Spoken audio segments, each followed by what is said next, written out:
बाली में महाबली देशों को साथ लाए मोदी, सूस पर जुदा थी राय, पुतिन को पीएम की सलाह बनी G20 घोषणापत्र में सहमति का आधार AFF-TI। बाली, आज का दौर युद्ध का नहीं है। प्रधानमंत्री नरेंद्र मोदी की रूस के राष्ट्रपति व्लादिमीर पुतिन को दी गई यह सलाह G20 देश को साथ लाने का आधार बनी। इंडोनेशिया के बाली द्वीप पर हुई G20 देशों की बैठक के बाद जारी घोषणापत्र में मोदी के इस बयान को प्रमुखता से जगह दी गई।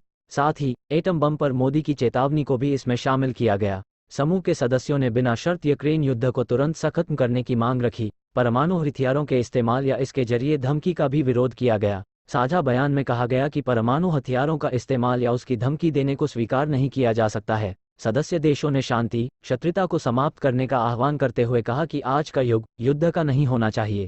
G20 देश रूस के यूक्रेन पर के मुद्दे पर एकमत नहीं थे। इस तनावपूर्ण स्थिति को सुलझाने और आम सहमति बनाने में भारत ने अहम और जटिल भूमिका निभाई। भारतीय डेलीगेशन ने बैकडोर से ब्राजील, अर्जेंटीना, मैक्सिको, सऊदी अरब और सिंगापुर समेत उभरती अर्थव्यवस्थाओं से बात की। भारत का इरादा ये था कि यह समूह राजनीतिक जंग का मैदान न बने। दरअसल G7 के सदस्य देश विशेष रूप से यूक्रेन में रूस के आक्रमण पर पूरा फोकस देना चाहते थे।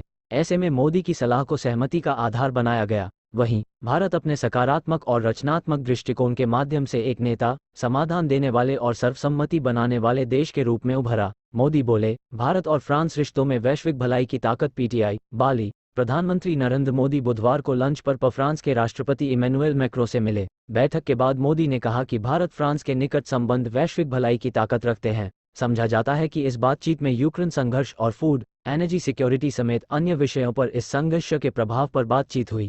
जर्मन चांसलर से फलदायी बातचीत। प्रधानमंत्री ओलाफ शोल्ज नरेंद्र मोदी के साथ ने जर्मन बुधवार चांसलर को फलदायी बातचीत की। दोनों नेताओं के बीच खास तौर से व्यापार, वित्त और सुरक्षा के मुद्दों पर बातचीत हुई। ऑस्ट्रेलिया से रणनीतिक साझेदारी पर चर्चा। मेदी ऑस्ट्रेलियाई समकक्ष एंथनी अल्बनीज़ से मिले। दोनों नेताओं ने रणनीतिक साझेदारी को मजबूत करने के तरीकों पर चर्चा की। इटली की पीएम से भी मिले। मोदी ने इटली की पीएम जॉर्जिया मेलोनी से व्यापार, ऊर्जा, रक्षा और आतंकवाद का मुकाबला करने सहित विभिन्न क्षेत्रों में सहयोग को और मजबूत करने के तरीकों पर चर्चा की।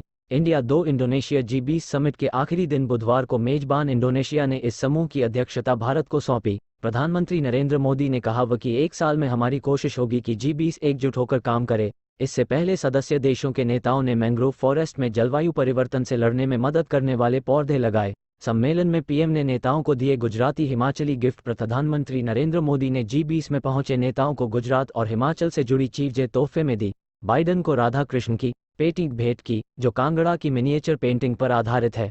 ब्रिटिश पीएम ऋषि सुनक को हाथ से बना गुजराती कपड़ा माता नी पछेड़ी भेंट की। ऑस्ट्रेलियाई पीएम अल्बनीज को मोदी ने गुजरात के राठवा कलाकारों द्वारा बनाई जाने वाली परंपरागत जनजातीय चित्रकला पिथौरा गिफ्ट की।